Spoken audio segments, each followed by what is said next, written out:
જય શ્રી કૃષ્ણ મિત્રો, સ્વાગત છે તમારું મારી ચેનલમાં। તો આજે આપની રેસીપી છે ફ્રૂટ સલાડ। તો તેના માટે મેં અહીંયા વજનમાં 250 ગ્રામ અને 1 વાટકો મેં ખાંડ લીધેલી છે, 2 સફરજન લીધેલા છે, 3 ચીકુ લીધેલા છે, 3 કેળા લીધા છે, 1.5 લીટર દૂધ લીધું છે અને 2 ચમચી મેં અહીંયા કસ્ટર્ડ પાવડર લીધેલો છે। 1 નાની વાટકી છે એ મેં બદામ લીધી છે, 1 નાની વાટકી પિસ્તા, 1 નાની વાટકી મેં અહીંયા કાજુ અને દાડમના દાણા લીધેલા છે। તો હવે આપણે બનાવવાની શરૂઆત કરીએ। મેં અહીંયા ખાટા ફળો નથી લીધેલા કારણ કે દૂધ આપણું ફાટી જાય। તો હવે આપણે બનાવવાની શરૂઆત કરીએ। તો ચાલો સૌપ્રથમ આપણે પહેલાં ગેસ શરૂ કરશું।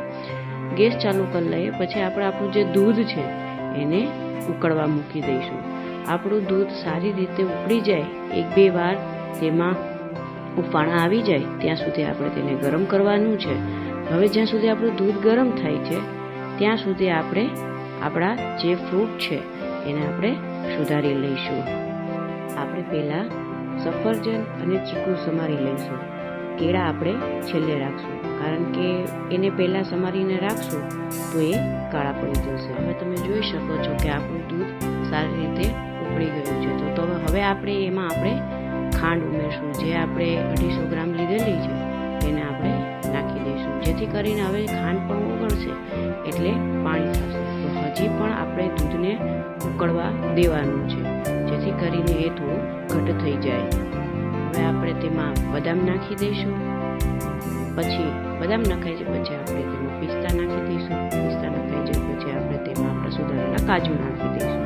બધાને એકવાર સારી રીતે મિક્સ કરી લેવાનું છે, આપણે ચલાવતા રહેવાનું છે જેથી કરીને નીચે આપણું દૂધ બેસાઈ જાય। તમે જોઈ શકો છો કે આપણું દૂધ છે એ સારી રીતે ઉકળે છે, જેથી કરીને એમાં જે છે એ ડ્રાયફ્રૂટ છે એ પણ ચડી જાય। હજી તમે આની અંદર ચારોળી પણ નાખી શકો છો, મેં નથી નાખી, તમે ઉમેરી શકો છો।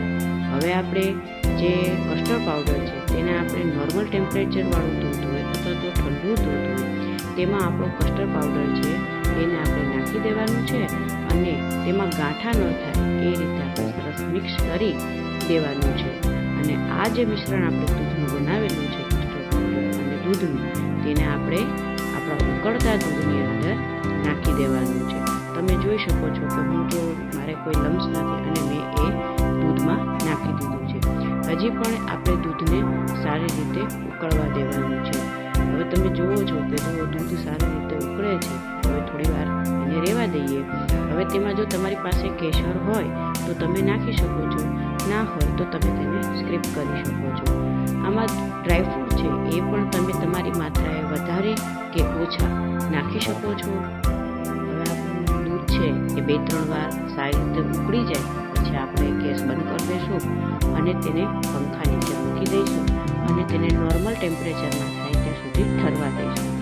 આપણે ફ્રૂટ હમણાં નથી નાખવું, જ્યાં સુધી એ નોર્મલ ટેમ્પરેચરમાં ના થાય ત્યાં સુધી આપણે ફ્રૂટ હમણાં ઉમેરવાના નથી। હવે મારું દૂધ ઠરી ગયું છે તો આપણે તેમાં વારાફરતીવાળા એક પછી એક છે એ બધા ફ્રૂટ નાખી દઈશું। તો મેં પહેલાં દાડમ નાખ્યા છે, પછી મેં ચીકુ નાખેલા છે, ફ્રૂટ પણ તમે તમારી માત્રામાં વધારે કે ઓછા લઈ શકો છો। મેં સફરજન નાખ્યા છે। હવે એમ મેં કરીને બધા જ ફ્રૂટ એમાં હું વારાફરતીવાળા ઉમેરી દઉં છું।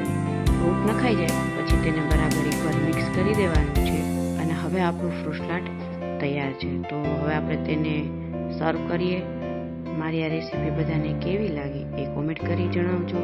જો તમને મારી રેસીપી ગમી હોય તો લાઈક, શેર અને સબસ્ક્રાઈબ કરજો। હવે ફરી નવી રેસીપી સાથે મળશું। જય શ્રી કૃષ્ણ।